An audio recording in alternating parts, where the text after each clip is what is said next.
There's business and then there's the development part and the integration of both. And it's become more and more apparent that when you can have that holistic approach, you can be the builder, you can be the developer, you can be the businessman, you can be the wealth creator, you can do it all simultaneously. So this is a question for you both. How are we going to make sure for the audience moving forward with this new evolution of podcasts that we're going to make it so amazing and so profound and really infill knowledge on the business front and also on the property development front?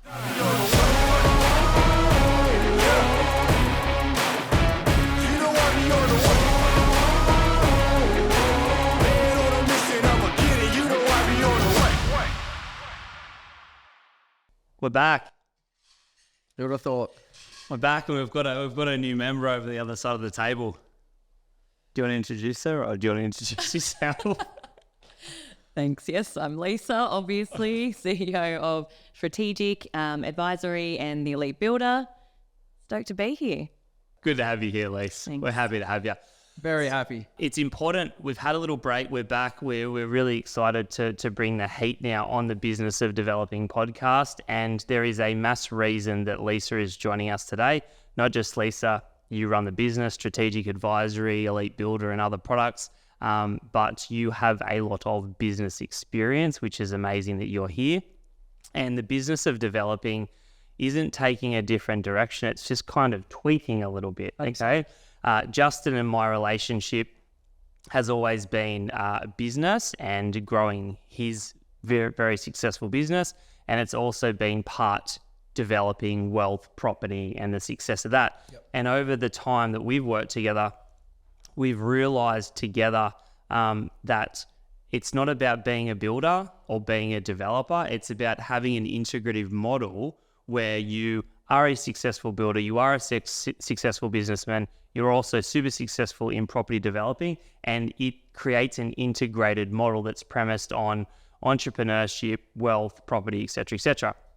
So it's good to have you in here, Lise, with us in this Business of Developing podcast and world, because a lot of your success has been not necessarily in property developing. You obviously own a suite of property, so you're in our realm, but you've had great success in business. Okay, you've grown and scaled very, very big business, which is very important in the realm of what we're doing. So might get you to start by just giving us a bit of the runs on the board that you've created and Yeah, sure. In business. Business. Yep. Okay. Well, look, prior to me starting here about 5 months ago, I was the deputy CEO of an organisation called the ORS Group, which was a big national allied health firm or organisation, I should say. And there, I guess I'll just go straight to what I was most proud of there, which was, being there for 17 years. But in the last sort of 5 or so of those years, I was responsible for basically transforming the business from like 40 people up to about 600 when I left 5 months ago. It was good. It was a hard slog, but we achieved some amazing things and built a beautiful, very large national team who I just love. I still see and to this day, and we had a great culture and they still have a beautiful culture. When I left, turning over $55 million. So I saw what it took, the hard work, the strategies, the structures, all the resourcing, the different things you need to put into place as you grow and scale a business. And obviously that's why you invited me to come over here and help you achieve some, the goals that you'd set for Strategic and the Elite Builder. And in coming in, I think it was really exciting to see that we had such opportunity in having the credentials and the talent and all the accreditations that Strategic Advisory have, but all of the passion and people in the builder space and the development space. And I think now where we're at this point where we can see how all of that integrates beautifully. Yeah. And Similar Justin, reasons. you play such a critical part in that because you've done it and you do it, which I love that integration. So there's similar reasons why I think we clicked when I came here, like to help out at the start, and then obviously we've got all these opportunities now to do some good things. So, 100%. And I think it's Yeah, I think that's what excites me now, that we're not just doing property development and we're not just educating and telling stories and getting in key personnel into this podcast just to focus on developing, because I think the other realm is you need to kind of run a successful business sometimes first, or at least in correlation with your property. You at least have the knowledge for it. Correct. Because how do you become a great property developer without having people and a business to develop property? Correct. Well, I've always said most of the property developers that I met and sort of looked up to earlier were, a lot of them were accountants or financial advisors or anything, and then moved into the development space because they knew the numbers. And obviously in development, numbers are critical. Exactly. Start to the finish, whether it's doing the FISO or, budgeting the job and then doing the sale at the end. So it's all based around numbers. So gives them a head start. And I think that's the thing that I've always loved about you, Juzzy, is you kind of flipped, you did it in reverse. You didn't become a successful builder first and then a developer.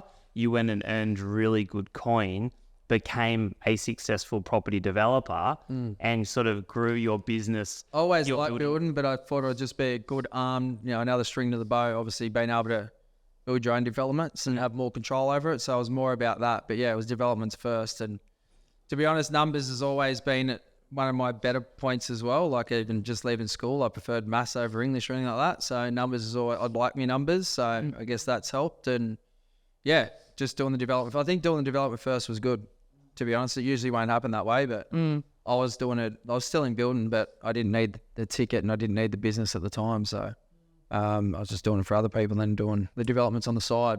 And then I was like, right, I got to take it on full time.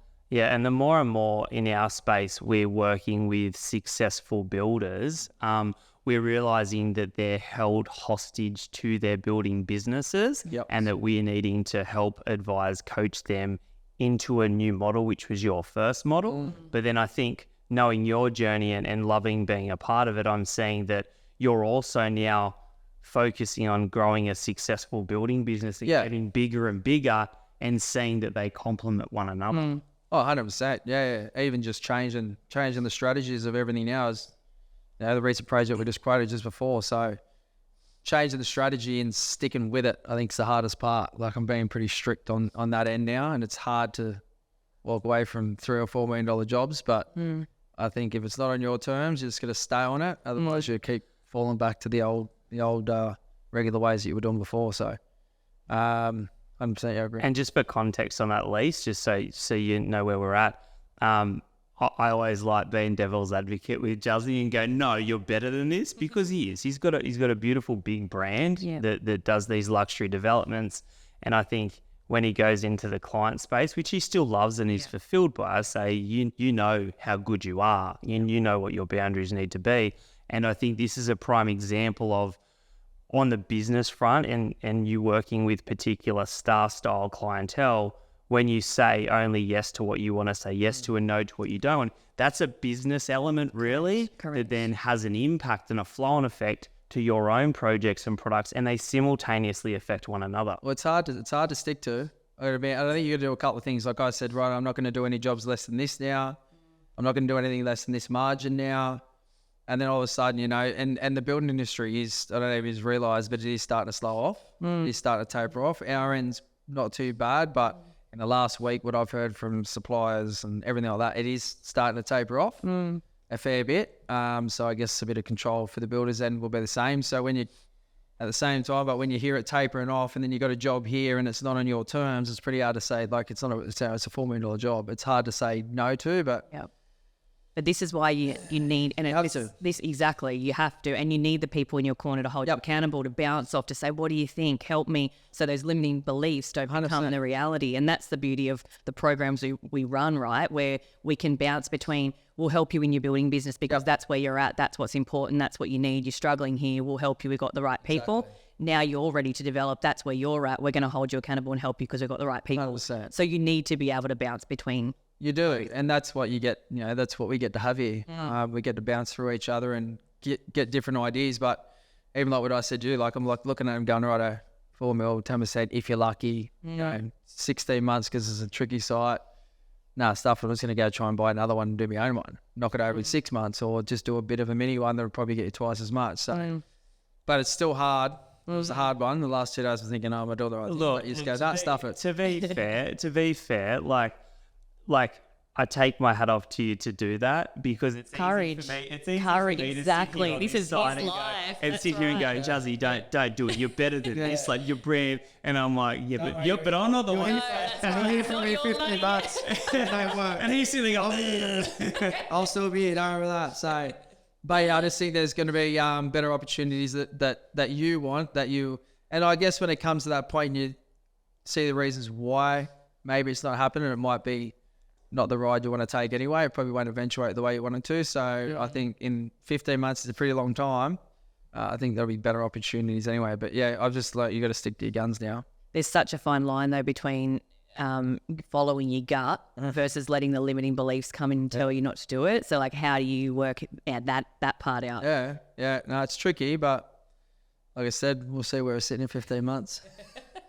I think usually the limiting beliefs and the gut, they almost like they work in the same way, because Got to line them up together. your gut's telling you, no, like, I should be doing this. The limiting beliefs is going, no, don't do it. And so I think listen to your gut's always a good way. And I think your gut's It's the way I've always done it. Sometimes I've learned the way I haven't done it, but I've always gone off a gut instinct. Most of the time I think it works. But I'm going to So with a good feasibility calculator. 100%, and the right people around you. But like I said, it's hard, but and I don't think it's an easy learn. Like, you say you're going to do it. Like I've said to you, I'm going to do it.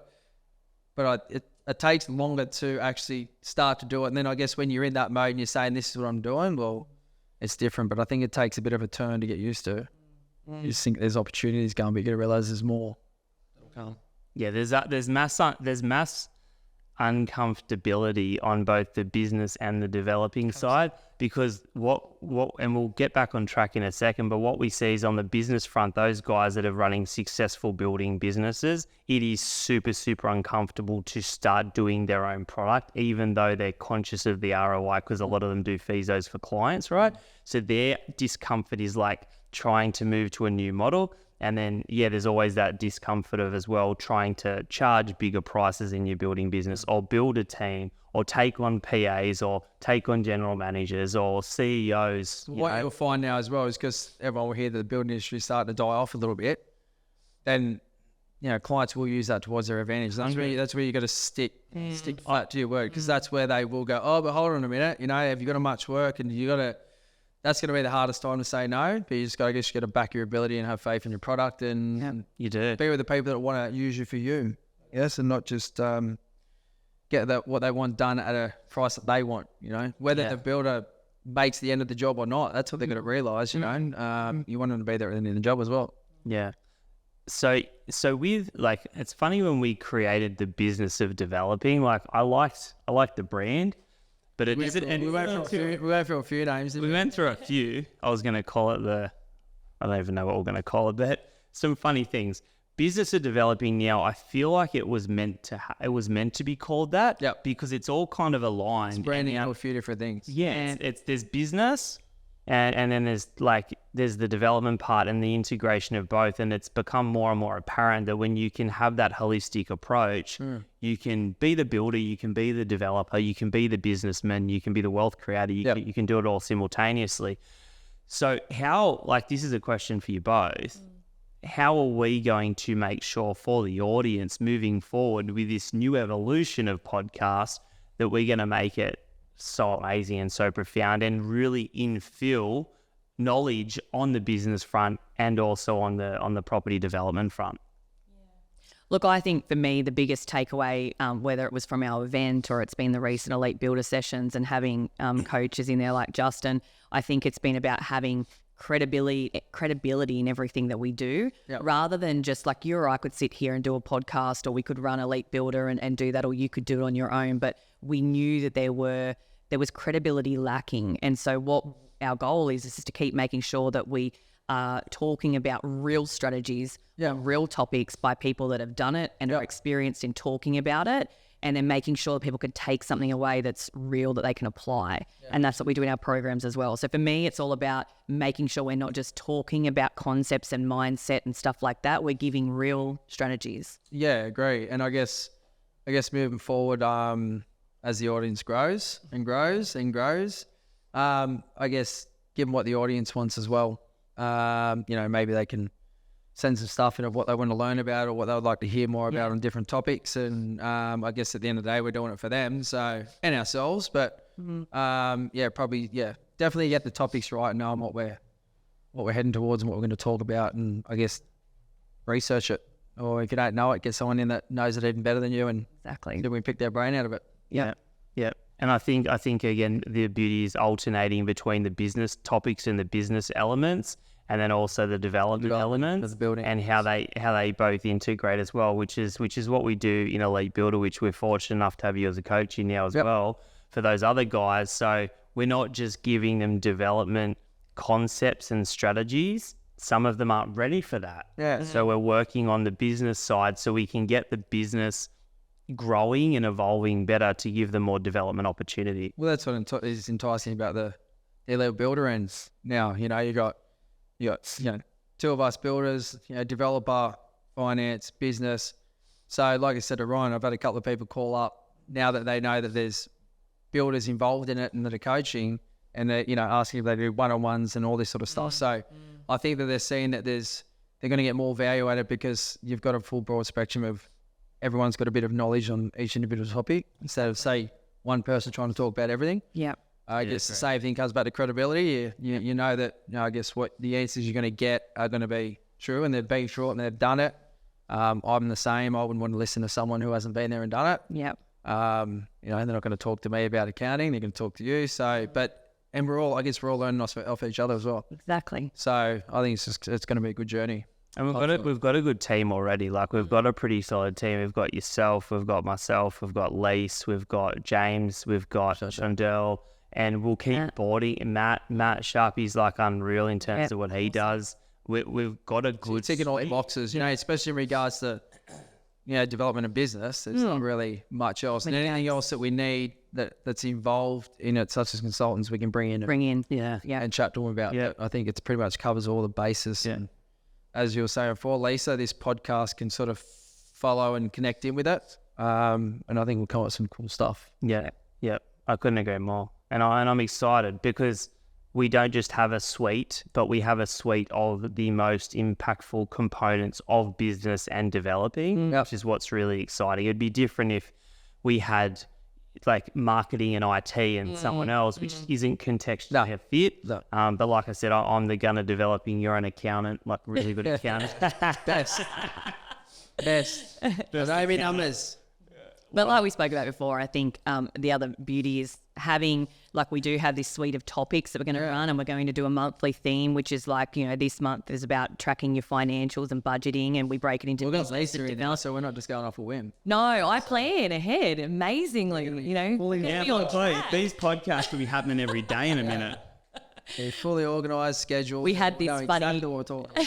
We had a funny meme before where we said Ryan's going to dress up as like Santa Claus running the sleigh, and I'm at the back trying to just wrap the presents, just chasing him around with a notepad trying to keep up. It's such a good metaphor, man. Like, she keeps dropping these comments. She's like, I'll just chase him around all day trying to get in and follow process. And I just had this vision. I'm like, I'm Santa Claus and I'm just cracking those sleighs. You're probably the sleigh. And then I've got Lee hanging off the back. With a freaking notepad. With my notepad. Yeah. And my grey hair. A for the size. Exactly.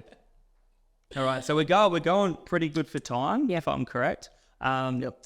So where do we want to start this, guys? Like, that's important. So next session off the ranks, we're going to want to take this in a particular place, and we're going to want to cover a particular area. Yeah. Like we just spoke about, we're going to have a synergy in our content and also the content that's going to be in Elite Builder that we all coach on. So what is our first episode going to be? What's our first topic area going to be? Thanks, Justin. Actually, I'm handballing it back to you. Oh, this I just got an invite. But it is going. Well, we talked in our group last week about budget tracking and variation positioning, which was an outstanding session. Really great insights from Justin and James, and obviously self too, Ryan. Which was, and the team just lapped it up. There's obviously so many gaps in terms of how people set up their systems and track that. But I think what's even more of a foreign area for people listening would be about tracking your finances throughout a development. So I'd love to get an overview of that from you. And then we'll just steal that content and put it into the builder. 100%. Yeah, copy paste. Yeah. Well, step one. I'm all about efficiency. Start right here. Well, I think budgeting, it would be a good one, especially on development end. It's like I said before, there's always two kinds of developments. There's one where this is the end value, the gross end realization value of the product, no matter what. You're not going to get any more than it, which is one that we're sort of talking about now with one at Risdick. So there'll be projects that cap out. You just can't go any more than that. So you want to make sure that you're working backwards from that. So budgeting on that is very strict. And then you've got other ones which we tend to like, we try and like to produce the product where to give you the end realization value that no one else has done, which is hard, but that all comes down, I guess, reputation, previous developments that you've done, and having a good name. And actually building the product and developing the product that you say you're going to do. So generally that's what we'll do. And I think like we're looking at other ones now where, righto, there's one, we'll talk about, but like 3.5 mil at the end, righto, was sweet. I've got 800 to spend, or I've got 1.2 to spend. That's it. Whereas the ones where you're trying to create your own product, you've got to go for it. You've got to put the money in, and you've got to have belief in your product more. And I guess it's a risky development, but I think if you do it right, but it's two different ends. So your budget is like, when I was doing McGee, my budget was there. I blew the shit out of it. But I had to. Yeah. But then we blew the shit out of the sale as well. So it's different. But your budgeting, I guess, is a lot more strict on the cap out end ones because, like I said, when you get your funding, we'll get our valuation done on the end product based on renders and that. And like the last one we did was $2.5 million less than what we sold it for, or more, less than what we sold it for. And the one that we're doing now is similar, but we actually got a pretty good valuation at the end, but it's still going to have to be another $1.5 million more that we sell it for. So it's interesting, and the budgets will change completely when you're tracking them, because you'll pick a product and you'll go, oh shit, that's $2K less, but I'm not going to get the same result. So how do you track and decide throughout, and make those decisions throughout your development? I think it just goes on. If I'm doing one where you've got to sort of create your own market, which is the most like what we sort of stay in at the moment, then you've got to go with your gut feel. Like you've got to sort of vision it and know that it's going to fit the vision that you had in your head, right? And if it doesn't, well, you got to spend the extra $2K to do it. So they're two different ones, and one's not really easy than the other, but one you've got to create it, and the other one you've got to stick to it. So I think that'll be an interesting good one for the budgets, because there'll be two different ways you can two ways. And just to revert back to the new frame up of this business of developing, I think when you're going through a development and you've got your business involved and you've also got the development product involved, making sure that you can cash flow forecast this out and timeline this out as well, especially when you've got big interest charges, big holding costs, ability for clients, etc., that is all wrapped up and integrated into one. Progress claims if you're doing construction loans, which I know you hate, but you're doing that timeline. You've got some key variables to not going under. So that timeline and those steps and those stages becomes really, really important. We're generally like a TDC, like total development cost on ones that are doing at present, they'll be $4 to $5 million. So depending on how much you're borrowing, which will always never be any less than 65% on the LVRs, you get to the back end of it and you're paying some pretty decent monthly interest rates. And you've got to, I prefer to pay it as people like to cap it at the end, but I think paying it as you go it's harder for cash flow, but I think it's safer. You don't make the end of it. You don't want to obviously break even on your sale and then go, oh shit, I owe 350K in interest as well. They're going to pay it now, unless you know you've paid along the way. But yeah, you're right. You get towards the end of the project and you want to wrap that thing up fast. Yeah, and you like I said, 40K or it can be anywhere from 20 to 40K every month. Yeah, Depending, on a big high-end project. So yeah, you want to wrap it up. and something we work on a lot is understanding that you can be the builder and you can be the developer all in one. Yeah. So you can be building your own products as you as the client. And so then if you've got these staged payments coming in from you, From yourself, yeah. ironically. You know, to chase your debtors, it's really, Yeah, it's really easy. sometimes Justin chases Justin. Do I pay him? When you chase your funder. But the irony is, Well, the slowest part of that whole process is your valuations. Yeah. So you have, obviously, when you're doing development finance, you got your QS, your quantity surveyor involved, you got your valuator involved. And you put your thing in, that's why I don't like using banks. I like to stick with the guys that you know, because they'll pay you within when you need it. Whereas banks, you can get stretched out for 4 weeks. Yeah. So imagine having like a $300,000 claim and you're stretched out 4 weeks. You're already ready to put your next one in and you haven't got your last one yet. So timing on your payments is huge. But yeah, it'll come from, a building company that is mine that'll go into the development company. But it all comes down to the valuators, and they might come and say, "No, we're not giving you that claim. Sorry, it's not the same amount as what you're putting in." and so sometimes for comfort and risk mitigation, having client projects at particular markups and margins in there helps flow, helps cash 100%, flow, and helps protection mechanisms, right? So that's when. And I did that at the back end of my gig. Yeah. So same thing. Yeah, it come to the end, and obviously my funding was nowhere near what my build cost was. So yeah, we're tipped in at the end, and then you get your money back. And Yeah. but yeah, the bigger ones can definitely be some. If you're waiting pretty long, Yeah. especially if you've had two of them going at once, or Yeah. or whatever. Yeah, and then within that timeline again, this is going more over to the personal development side, away from the business. You've got interest rates, like if you did hold personal assets or personal property going up as well, which needs to be funded and accounted for.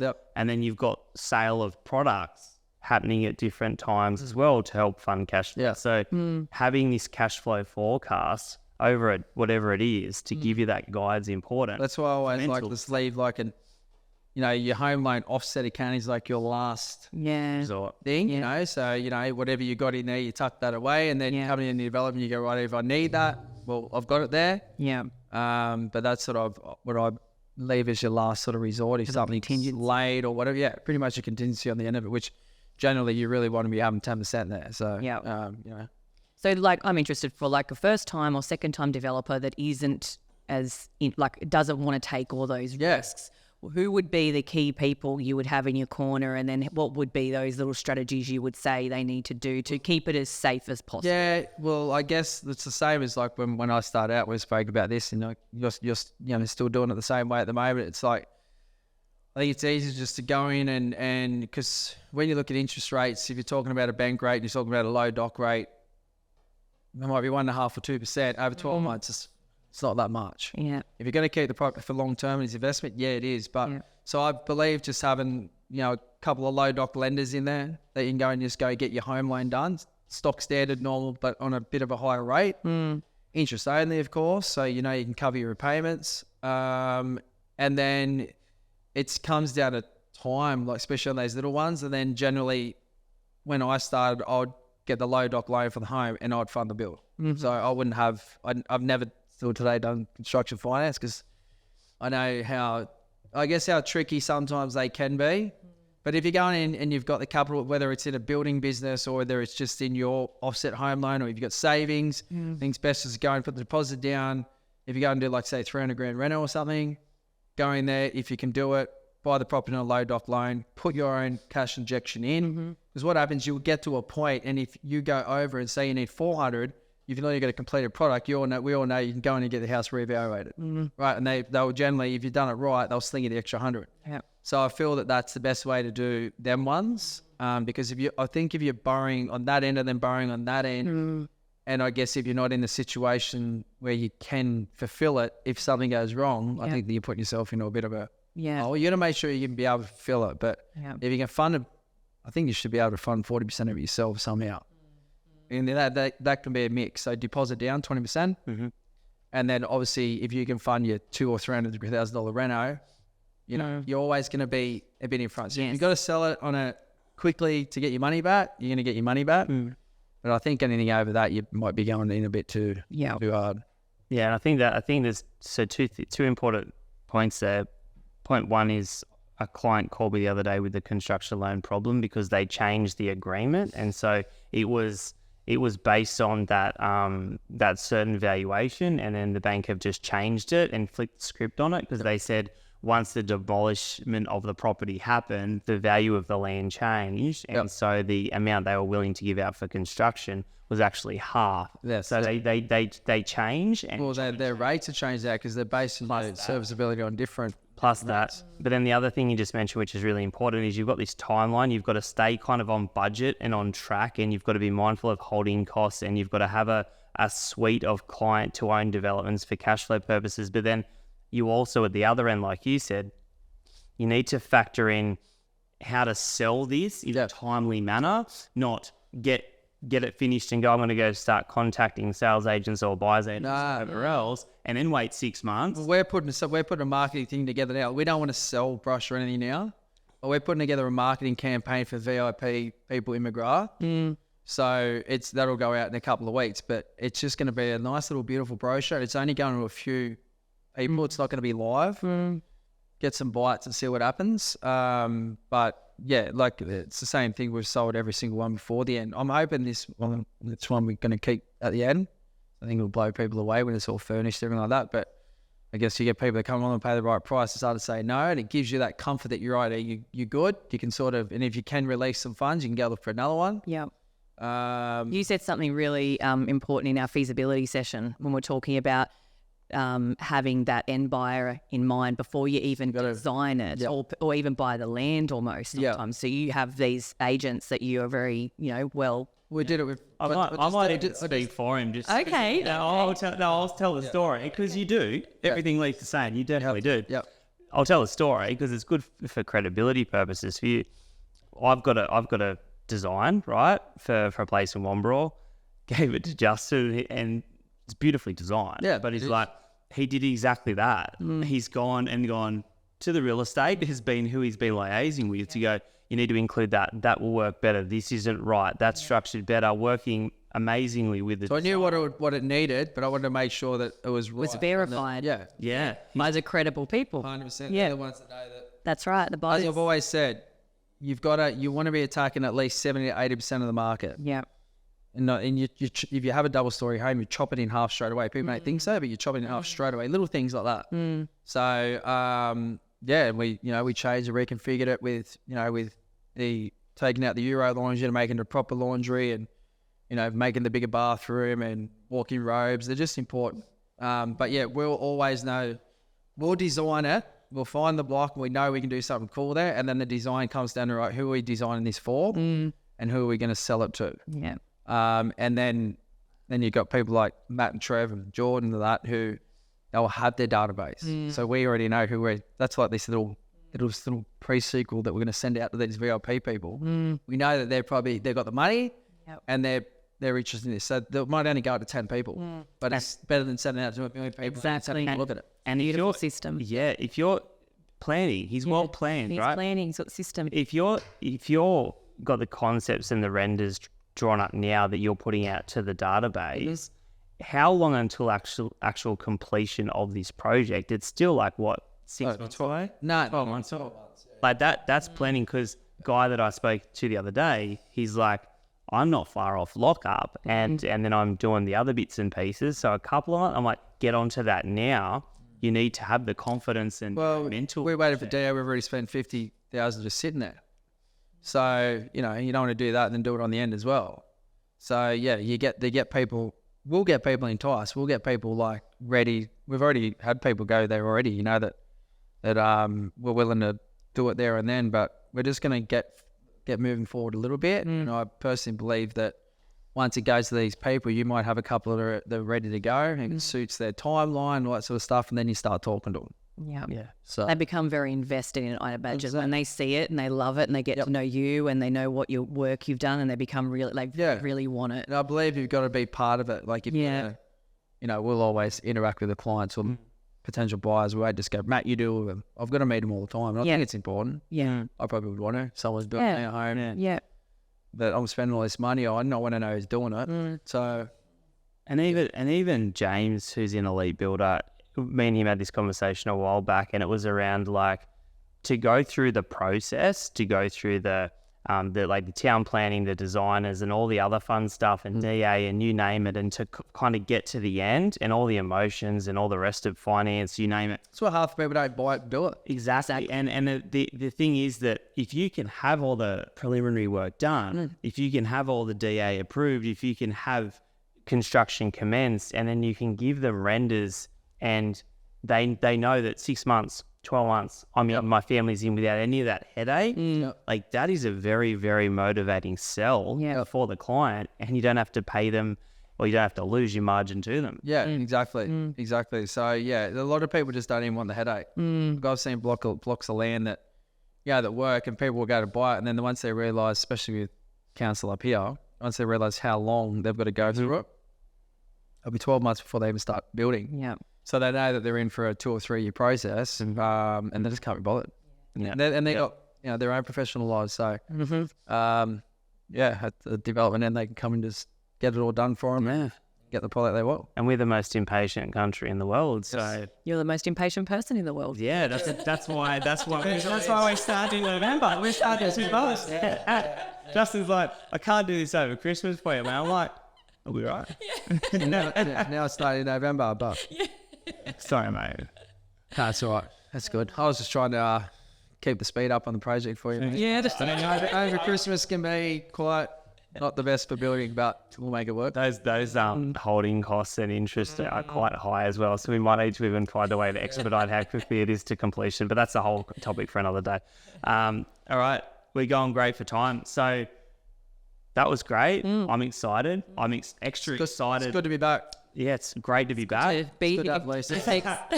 Welcome to I'll keep my notepad around. We'll stay on track now. Can we get a bigger desk for next podcast, because Lisa's going to bring her whole Uni study in. So no, good to have you here with this process. I think the entrepreneur's gonna bring great stuff. So I'm excited. Yeah, me too. Welcome, Lisa. Thank you, Juzzy. And this is going to be a regular activity. Can't wait. Business to develop every fortnight. every week. Or every week now. every day. See you soon.